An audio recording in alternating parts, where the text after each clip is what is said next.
ایک بزرگ فرماتے ہیں کہ میں ایک گاؤں میں گیا تو مجھے وہاں کے لوگوں نے بتایا کہ یہاں ایک نیک عورت ہے، اس کے یہاں ایک بکری ہے جس کے تھنوں سے دودھ اور شہد دونوں نکلتے ہیں۔ مجھے یہ سن کر بڑا تعجب ہوا۔ میں نے ایک نیا پیالہ خریدا اور اس کے گھر جا کر میں نے اس سے کہا، تمہاری بکری کے متعلق میں نے یہ شہرت سنی ہے کہ وہ دودھ اور شہد دیتی ہے، میں بھی اس کی برکت دیکھنا چاہتا ہوں۔ اس نے وہ بکری میرے حوالے کر دی۔ میں نے اس کا دودھ نکالا تو واقعی اس میں سے دودھ اور شہد نکلا۔ میں نے اس کو پیا۔ اس کے بعد میں نے پوچھا، یہ بکری تمہارے پاس کہاں سے آئی؟ تو وہ عورت کہنے لگی، اس کا قصہ یہ ہے کہ ہم غریب لوگ تھے، ایک بکری کے سوا ہمارے پاس کچھ نہ تھا، اسی پر ہمارا گزارا تھا۔ اللہ تعالیٰ کے حکم سے بقرہ عید آ گئی۔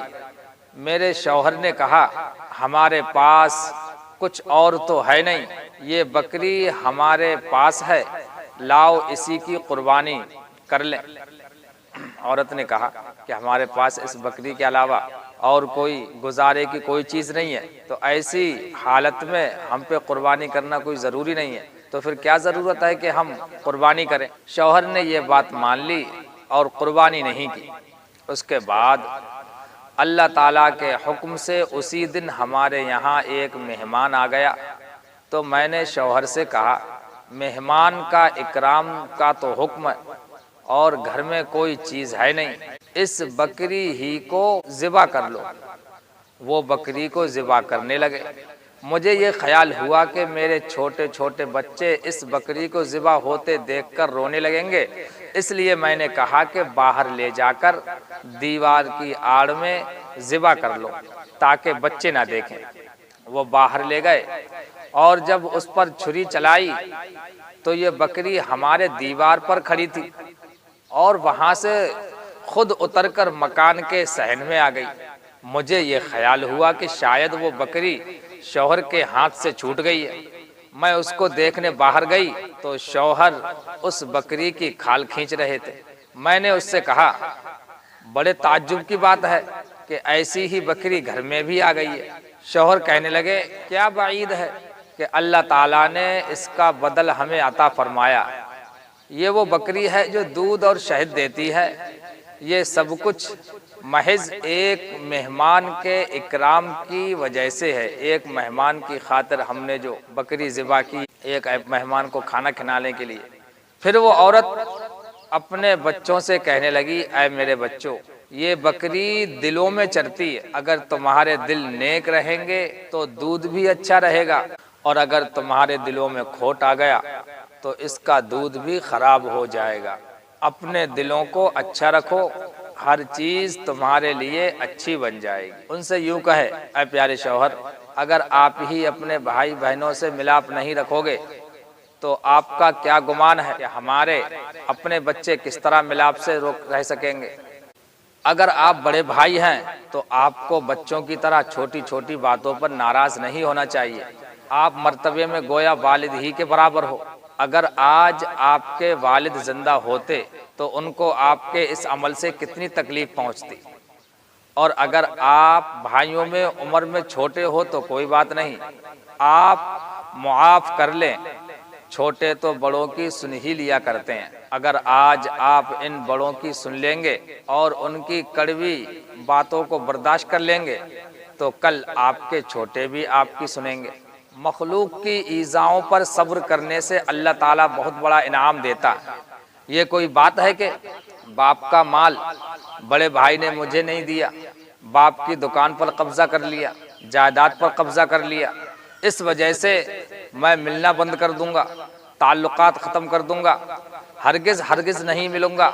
یہ دنیا تو فانی ہے، کوئی بات نہیں، اگر انہوں نے ہمارا حق نہیں دیا تو اللہ تعالیٰ انہیں معاف کرے، ہمارے مقدر میں ہوگا تو اللہ تعالیٰ ہمیں کسی اور ذریعے سے دے دے گا۔ اللہ تعالیٰ کے خزانوں میں کسی چیز کی کمی نہیں، ساتوں آسمانوں اور زمینوں کے خزانے اسی کے ہاتھ میں ہیں، جس کو جو کچھ ملا ہے وہ اسی کی طرف سے دیا گیا ہے۔